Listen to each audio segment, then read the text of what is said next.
Listo. Ahí está. Todo en orden. Perfecto. Pues, pues vamos a empezar. Hola, ¿qué tal? Muy buenas noches. Otra vez, muchísimas gracias por estar aquí. El día de hoy me encuentro con Nahum Monroy. Nahum, quien es politólogo por la UNAM, por la Universidad Nacional Autónoma de México, y también maestro en ciencia política por la Universidad Autónoma Metropolitana, también aquí en México. Lo digo por la gente que nos sigue de otras latitudes, y sobre todo es un gran camarada y amigo mío desde hace muchísimos años, y le agradezco mucho, Nahum, por estar aquí conmigo el día de hoy. Muchas gracias, Alina. Al contrario, gracias por invitarme a platicar esta noche contigo acerca de esta crisis que se está viviendo a nivel internacional.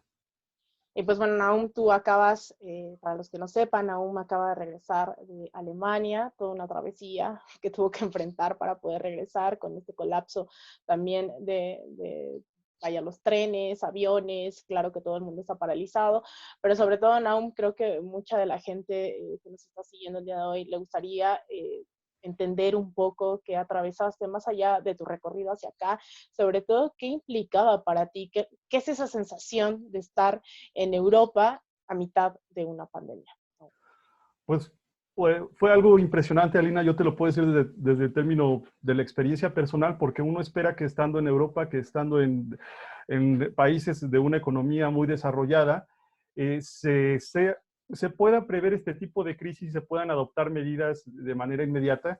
Sin embargo, en un inicio, cuando la pandemia estaba concentrada en China, en Asia, se veía como un fenómeno que estaba muy alejado, y conforme fueron pasando los días, el gobierno de Alemania se dio cuenta que ya era demasiado tarde y que había que adoptar medidas drásticas. Entonces, en la ciudad donde yo me encontraba, que era Münster, que es parte del Estado Federal de Westfalia, la mayor parte de los servicios se cancelaron de una semana para otra, de días para otros.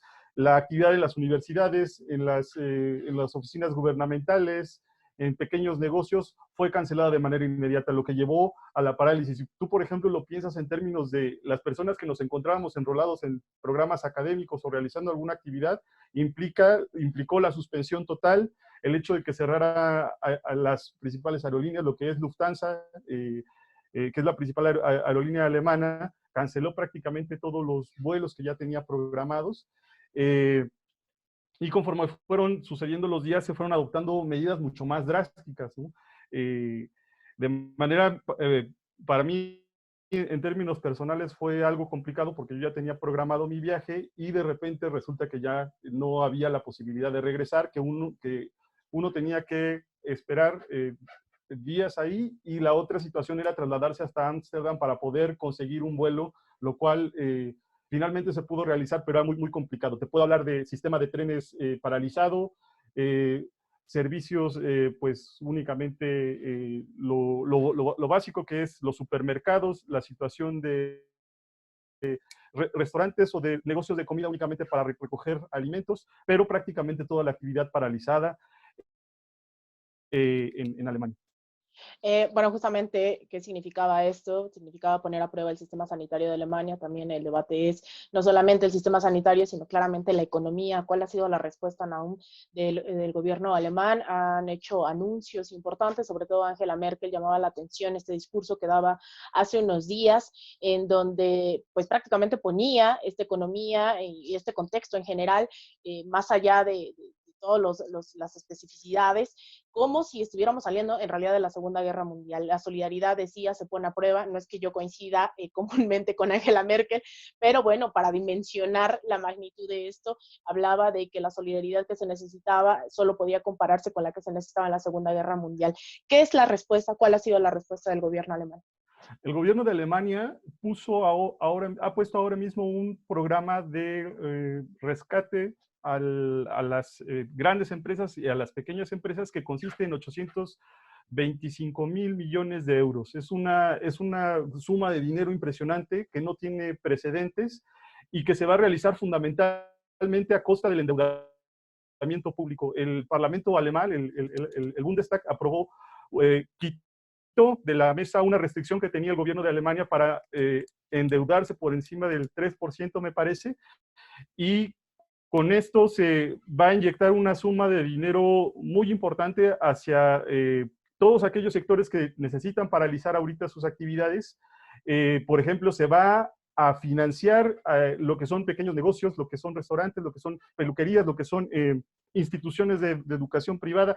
Va a haber una inyección de dinero de manera que se prevenga la quiebra, pero hay que decir que esto va a ser a costa del endeudamiento y que, bueno, también tenemos que tomar en cuenta que una de las ventajas de la economía en Alemania ahora mismo es que eh, tiene un colchón para poder asegurar que los trabajadores van a ir a sus casas con casi 90% del salario. Estamos hablando de los trabajadores que tienen algún contrato, pero no es la situación, por ejemplo, de muchos trabajadores que están en el mercado negro o de las diferencias que existen, por ejemplo, entre la parte oriental de Alemania con la parte occidental, en donde las diferencias y el problema de desempleo y de pobreza también ha venido creciendo. Entonces es un programa de rescate sin precedentes, incluso algunos lo querían comparar con el plan Marshall que se adoptó después de la Segunda Guerra Mundial, pero lo interesante aquí, Alina, es preguntarnos, frente a las contradicciones económicas que ya se vienen acumulando a raíz pues, de la crisis económica de 2009, si será posible que Alemania pueda solventar los retos que tienen por delante, incluida el sostenimiento y la dirección de la misma Unión Europea, ¿no? Bueno, de hecho, justamente algo que he venido insistiendo durante todos estos últimos días es que más allá de las especificidades de cada gobierno, lo que se pone a debate es justamente la intervención dentro de los gobiernos en cada uno de los países para responder a las contradicciones, a la profundización de las contradicciones de este sistema, a la profundización de las desigualdades. Evidentemente, Alemania no va a ser la excepción, pero también poner a debate que no solamente se trata de la parte sanitaria, sino una correlación directa con la parte económica, con la participación del Estado, y que, bueno, hace unos días, el día de ayer incluso me preguntaban en el caso específico de Ecuador, si yo creía que esto iba a explotar en términos de la ciudad de Guayaquil, la ciudad en realidad principal en términos numéricos, en términos geográficos. Guayaquil tiene muchos más habitantes que Quito. Yo decía que no hace falta realmente conocer un sistema sanitario a profundidad, pero sí la respuesta de los gobiernos, y que es natural, evidentemente, que cuando no se invierte en un sistema sanitario, porque se está pensando en las corporaciones, en las grandes farmacéuticas, que es lo que está pasando tanto en Chile históricamente, bueno, con la implementación del sistema neoliberal, como ahora lo vemos mucho más claro en el caso de Estados Unidos. Bueno, es evidente que se pueda expandir, que no haya una contención de una pandemia, y llama la atención que hoy en México no se está poniendo eso en realidad de los grandes titulares, cuando me parece que la respuesta del gobierno mexicano, más allá de las críticas que hemos hecho en múltiples ocasiones a varias de sus políticas, en el tema sanitario ha respondido de una manera loable, y eso se mira en los números, no en discursos, sino realmente no se compara la tragedia que está pasando en Nueva York como está pasando en la Ciudad de México. Entonces, un poco comparándolo hacia el otro lado, hacia el continente, hacia Europa, esto realmente explicaría, ¿no?, la ausencia del Estado, de regulación del Estado, la mano invisible no está logrando regular eso en Europa, y eso podría explicar lo que está pasando, por ejemplo, en España y en Italia, ¿no?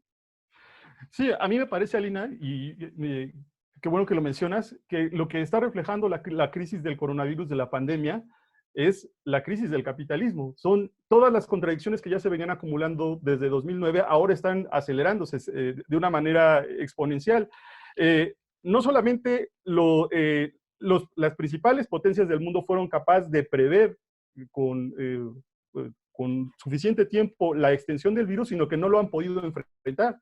Estamos viendo casos como el de Italia, como el de España, que ahora mismo son los casos más graves. España tiene 11.198 muertos e Italia está rozando ya ahora mismo los 15.000. El sistema de sanidad de estos países no ha podido contener, pero además de eso lleva implícita otra ecuación, Alina, que es que todo, es la fragilidad misma de la Unión Europea. Todo este mito que se construyó después de la caída del muro de Berlín acerca de una Europa unificada, ahorita mismo estamos viendo su misma fragilidad. La acentuación de las tendencias proteccionistas, el hecho de que la cooperación que debería existir en estos momentos para, por ejemplo, enviar material sanitario a países que más lo necesitan, como Italia, como España, para poder socorrer, no ha llegado. Hemos estado viendo imágenes como, por ejemplo, los primeros en aportar ayuda sanitaria a Italia fue el gobierno chino y fue el gobierno cubano, ¿no? Eso es completamente una situación contradictoria, pero además estamos viendo esta acentuación de las tendencias proteccionistas. Hoy mismo salía una noticia en cómo Francia está empleando un lenguaje de guerra, ¿no? El primer ministro declaró que es una situación de guerra y decomisó una serie de cargamento con cubrebocas y material sanitario que estaba dirigido a España. Esa es una situación que ahorita mismo es candente, ¿no? Entonces, no solamente es la crisis del capitalismo, sino también el orden que se construyó después de la caída del muro de Berlín y lo que nos habían llamado que era un éxito incuestionable del capitalismo en todo el mundo, ¿no? La crisis del sistema sanitario puede verse en países como España, donde no se dan abasto para atender a la población, pero además en donde se ven imágenes dramáticas, Alina, por ejemplo, cómo había hospitales privados cuyas salas de atención estaban completamente vacías, ¿no? Y ante esta situación, pues el gobierno ahora de coalición entre el Partido Socialista Obrero Español y Podemos se ha visto obligado por la presión popular y porque es un gobierno elegido por la izquierda, por millones de trabajadores, a adoptar medidas para ocupar la infraestructura sanitaria de estos hospitales privados, entre otras medidas. Bueno, de hecho yo quiero rescatar esta última parte porque también vi que no hizo mucho eco, sobre todo con nuestros compañeros mexicanos, que es que el gobierno mexicano por decreto te podrá tener la posibilidad de hacer uso incluso del sistema privado, ¿no? De sanidad. No solamente se ha estado tratando de proteger de lo que pueda llegar a ser incluso una crisis, creo que nos han planteado los peores escenarios y por ello es que plantean esta posibilidad antes de que nos convertamos en Italia, en España o simplemente lo que está ocurriendo en Nueva York, que es terrible y que vemos ahora que así como lo mencionabas, bien tuvieron la capacidad de prever lo que implicaba una pandemia, no lo hicieron y están levantando carpas en Central Park, ¿no? Para atender ahí a muchísima gente. Hay más de 4,000 muertos ya en Estados Unidos, pero en el caso de México llamaba la atención, sobre todo me llamaba la atención bastante que por decreto podría hacerse uso del sistema sanitario privado en caso de que el público no pudiera ser suficiente.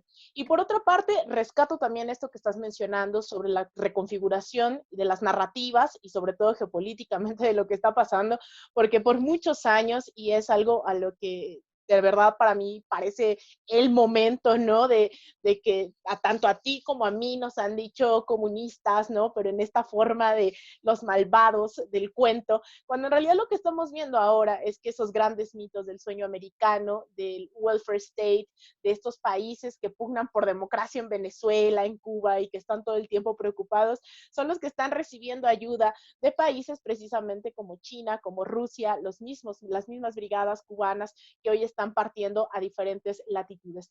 Pero más allá de esto, de las narrativas, por la vía de los hechos, Nahum, que es algo que creo que hemos puesto el acento en muchísimas ocasiones, tú y yo, que es la respuesta de la clase trabajadora. Evidentemente, ante la profundización de estas contradicciones del sistema capitalista, de un modelo neoliberal en estas últimas décadas, estamos viendo que también no solamente están viendo colapsar el mundo con los brazos cruzados precisamente porque es la clase trabajadora la que está en la primera línea, la que está rescatando, ya sea con en la parte de los hospitales, médicos, paramédicos, enfermeros, enfermeras, los mismos campesinos, ellos son los que están en la primera línea.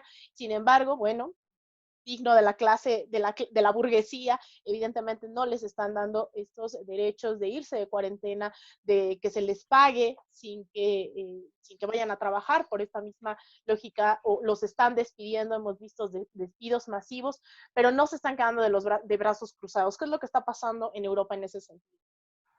Pues me parece muy importante lo que mencionas. Yo para ponerlo en una idea central, si quieres como un resumen, yo diría que lo que ahorita mismo se está poniendo a prueba, no solamente en Europa, sino a nivel internacional, es la capacidad del sistema capitalista para asegurar la reproducción de la mano de obra ante una situación de emergencia nacional, porque cuando los gobiernos nacionales están adoptando medidas para que la gente se quede en sus casas, para mejorar el sistema sanitario, para abastecer a aquellos hospitales que no tienen material médico. No se trata únicamente de la buena caridad de las clases dirigentes ni de los gobiernos nacionales. Se trata ante todo del reto de poder asegurar la reproducción de la mano de obra. Y estamos viendo ahora mismo que ni siquiera esa tarea son capaces de hacer frente.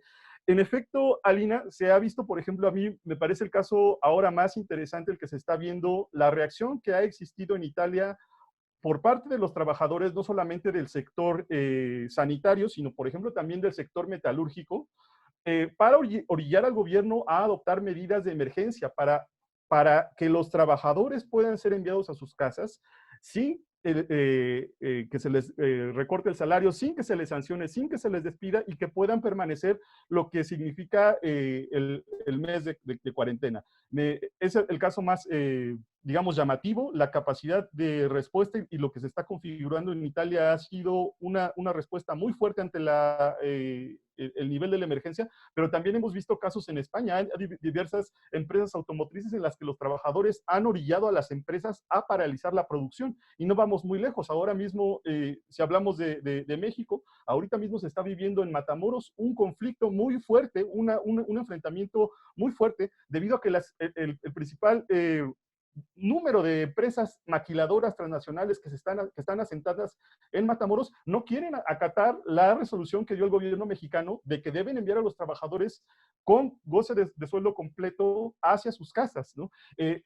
Hoy mismo hubo paros en empresas como Autoliv, incluso puede que haya compañeros que nos estén viendo ahora mismo, en el que ellos mismos han tenido que ir a enfrentarse, a platicar con los representantes de las empresas porque se han negado reiteradamente a acatar este mandato en un momento en el que nosotros sabemos que la crisis en México va a llegar a un punto muy sensible, a una escalada en el que se puede enfrentar este riesgo de que no sean capaces de atender a los casos médicos, Aline. Y bueno, únicamente para cerrar, mencionar esta situación que mencionabas en torno a la posibilidad de que el gobierno mexicano adopte estas medidas, debería ser una obligación, una obligación moral del gobierno mexicano adoptar las medidas que fueran necesarias, Alina, porque los trabajadores, la población pobre, la población más vulnerable, los ancianos, que ahorita son los que están en riesgo de padecer todas estas enfermedades,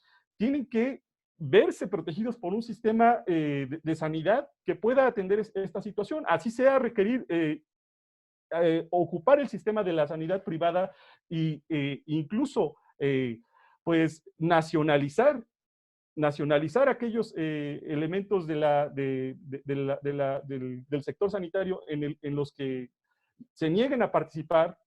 Pues eso tendría que ser una resolución que debería tomar el gobierno mexicano en aras de atender una crisis que está en puerta. Bueno, de hecho también llama la atención justamente que no toda la burguesía, no toda la oligarquía está respondiendo de la misma manera. Quisiera pensar como la burguesa que no soy, y justamente Carlos Slim creo que por algo es de las personas más ricas en el mundo, que tiene que ver con que él se ha sumado al gobierno de Andrés Manuel, ha dado dinero, ha estado apoyando con insumos médicos, ¿no? Porque la misma burguesía a veces creo que no entiende que a quien más le conviene con lo que mencionabas, ¿no? De hacer permanecer, de perdurar, sobre todo de que la clase trabajadora siga siendo explotada, bueno, a quien más debería de convenirle también esa burguesía que tanto más se prolongue esta crisis, pues en realidad ellos son los que van a tener mayores pérdidas. Alberto Fernández en Argentina llamaba la atención en donde decía, no es el tiempo en el que van a perder, van a ganar menos, ¿no? Esa es la gran diferencia. Por ejemplo, Ricardo Salinas Pliego, uno de los hombres también más ricos en México, está haciendo todo lo contrario a Carlos Slim. Carlos Slim lo que dice es, bueno, vamos a pagarles, vamos a hacer lo que sea, pero en el caso de Ricardo Salinas Pliego es negarse a que la clase trabajadora goce de sus derechos laborales. No es porque Slim sea bueno, es que creo está entendiendo la magnitud de lo que esto implica. Pero también aún más allá de estar describiendo la realidad, que podemos pasar horas aquí hablando de varias de las huelgas, que no solamente en Italia, también aquí en México, en Centroamérica, generalmente transnacionales que están violando todo derecho laboral y que están haciendo trabajar a la clase trabajadora, y en el caso de Estados Unidos, como como Amazon, por ejemplo, Whole Foods e Instacart, que están en huelga, han llamado a paros, están en contra de las políticas que tiene Jeff Bezos, por ejemplo. ¿Qué sería un primer esbozo, tal vez, de un programa de acción de la clase trabajadora? Sé que hay muchísimos rubros que se pueden tomar desde lo que está ocurriendo precisamente ahora con estas huelgas, con estos paros, con estas reivindicaciones laborales. Amazon, insisto, fue uno de los, la clase trabajadora fue uno de los que emprendió esta lucha en este contexto para que el tiempo que vayan en caso de enfermedades sea pagado, en el caso de las cuarentenas, etcétera, etcétera. Es decir, ya hay demandas muy específicas que reivindican las herramientas de la clase trabajadora, la huelga, el paro, los derechos laborales en sí, pero ¿cuál sería, pensando en que se está reconfigurando un nuevo sistema, cuál debería de ser ese programa, ese programa mínimo de lucha al que nos podríamos estar comprometiendo como clase trabajadora? Yo abordaría esta pregunta que tú planteas, Alina, del siguiente modo. Yo la otra vez escuchaba al investigador Arturo Guillén Romo, profesor de la UAM, afirmar que es tiempo de unidad nacional. A mí no me parece que sea tiempo de unidad nacional. A mí no, si nosotros partimos desde el punto de vista de los intereses de la clase trabajadora, es incluso nocivo plantear en estos momentos un punto de unidad nacional con los empresarios cuando los trabajadores llevan más de 10 años soportando el peso de los recortes al gasto social, de trabajos precarios, de privatizaciones, de salarios de miseria.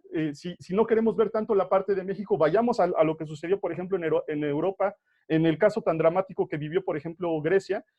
Estamos hablando de 10 años en el que los costos de la crisis los ha vivido la población trabajadora, pero no solamente la población trabajadora, también los pobres urbanos, aquellas personas que viven al día, que viven de sus oficios, y en estos momentos plantear la unidad nacional significa únicamente que los empresarios puedan salir de la crisis bajo su propia perspectiva, es decir, recurriendo a la deuda pública, y finalmente recurrir a la deuda pública significa que al fin y al cabo quienes paguen esas deudas sean los trabajadores con nuevamente mayores programas de austeridad. Entonces, a mí no me parece que sea un tiempo de unidad, me parece que es momento en el que en este momento de crisis los trabajadores planteen soluciones bajo su propia perspectiva, que implica, por supuesto, el control de la producción, sobre todo en aquellas empresas esenciales que se declaren incapaces para poder pagar a los trabajadores, lo que implica también movilizar toda la serie de recursos de la infraestructura sanitaria en disposición en el país para poder atacar esta pandemia, lo que implica, por ejemplo, también recurrir a médicos, a jóvenes enfermeros, incluso a jóvenes estudiantes de medicina que pueden estar en disposición para atender esos problemas y a los cuales el gobierno puede por supuesto, pagarles, puede destinarles un pago. Se trata sobre todo en esos momentos también ha surgido un elemento que a mí me parece muy peligroso, Alina, y debo mencionarlo, y es que en diversos países se está recurriendo al estado de emergencia, pero con un tinte autoritario. Si tú recuerdas cómo se estaba viviendo, por ejemplo, en Perú, es los militares en las calles, pero con metralletas, asustando a la población, y también gobiernos aprovechando este estado de emergencia para disolver diferencias políticas que ya venían arrastrándose en los países, como por ejemplo en Chile.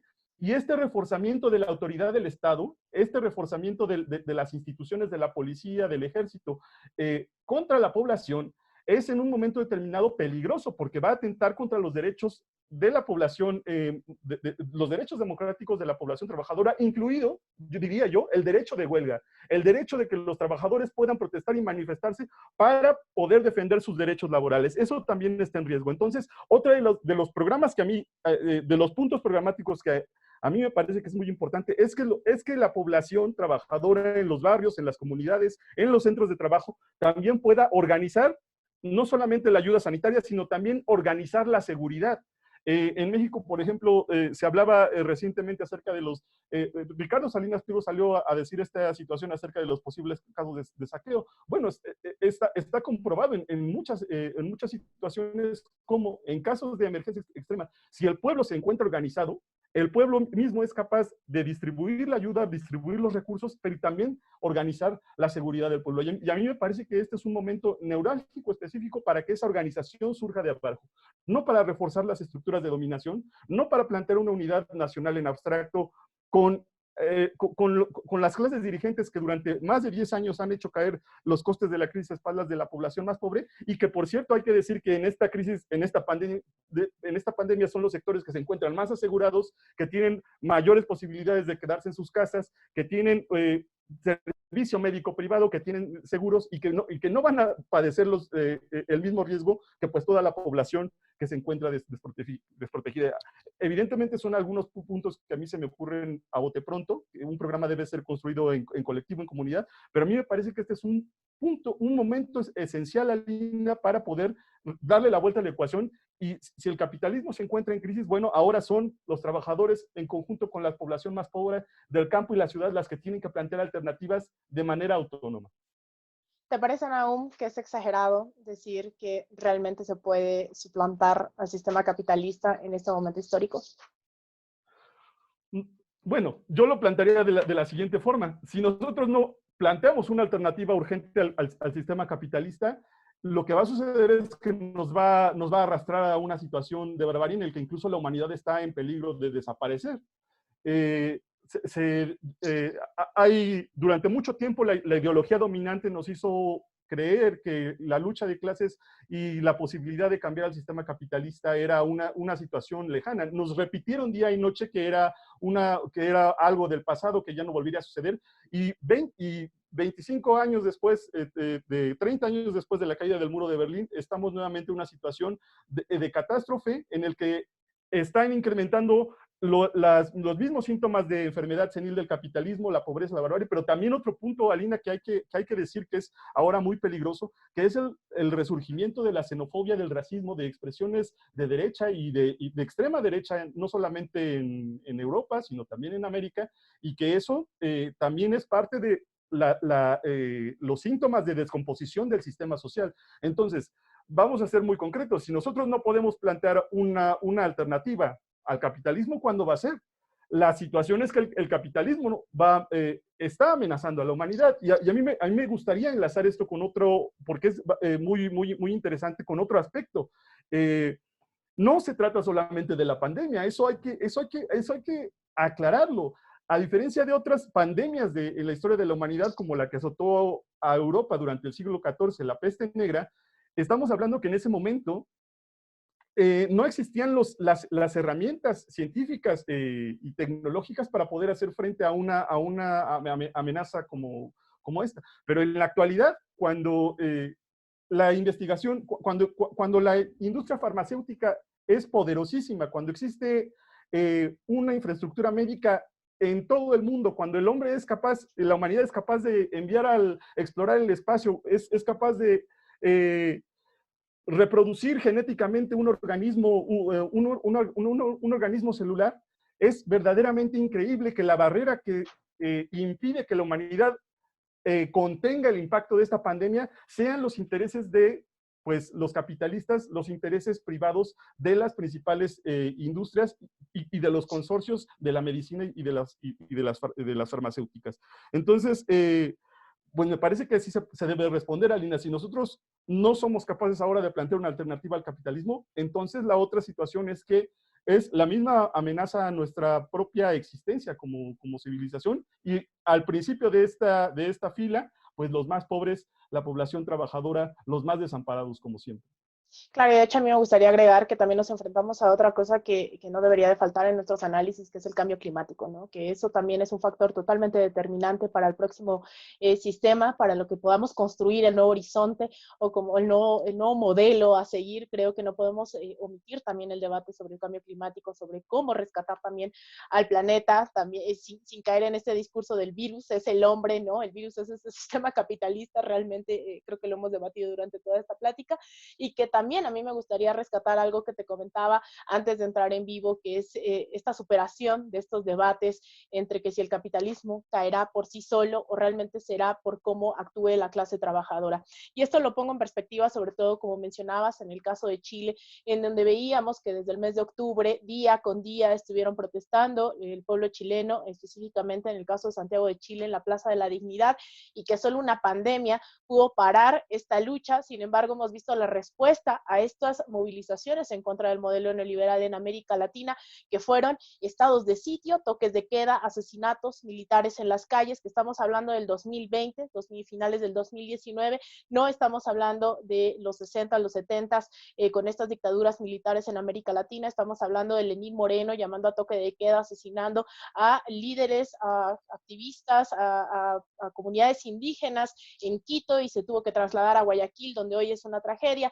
Estuvimos viendo en el caso de Bolivia el avance del fascismo de un momento a otro, y que ahora también no es la excepción, bien lo comentas, la respuesta de los gobiernos, en este caso un gobierno de facto, presidido por Yanín Áñez, quien entra con una Biblia, ¿no? Y que saca a los militares a matar al pueblo, la masacre de Sencata, de Sacaba. Estamos frente a esta disputa que no solamente es, como bien lo mencionas, el tema de la pandemia del coronavirus, sino es una disputa que ya se venía dando en el caso de América Latina en las calles de manera constante, sistemática, y que la respuesta no nos las teníamos que imaginar, la respuesta ya la vimos durante estos últimos meses, que es mayor represión, mayor control social, y que evidentemente esto va a desatar también en el caso de otros países, evidentemente se van a profundizar las contradicciones del sistema. Cuando mencionabas esto de los saqueos y de hacia dónde tienen que ir también los debates de la sociedad, qué es lo que está pasando, si la población organizada puede satisfacer las mismas necesidades en el caso de una pandemia o de un nuevo sistema. Bueno, en Chile también estaba ocurriendo eso, ¿no? El tema de los saqueos se llegó a tal nivel de debate que evidentemente no había nadie que estuviera saqueando pequeños negocios, pequeños comercios familiares, ¿no? Pequeñas propiedades, sino era directamente hacia las transnacionales. Hasta en ese tema había un debate real dentro de las calles, y que bueno, ahora fue por cuestión del coronavirus que tuvieron que estar desmovilizados, y que hoy, en un claro ataque, hay que decirlo, una clara provocación de Sebastián Piñera, fue a Plaza de la Dignidad, ahora que está vacía, y se sentó a tomarse una foto, ¿no? En ese mismo lugar en donde los carabineros han estado sacando cientos de ojos, han estado torturando ahí en la estación de Metro Baquedano, en donde han estado asesinando a chilenos y chilenas. Bueno, hoy Sebastián Piñera nos da muestra de su cinismo, y de que esto puede ser la constante dentro de la contradicción, de la profundización de las contradicciones del sistema.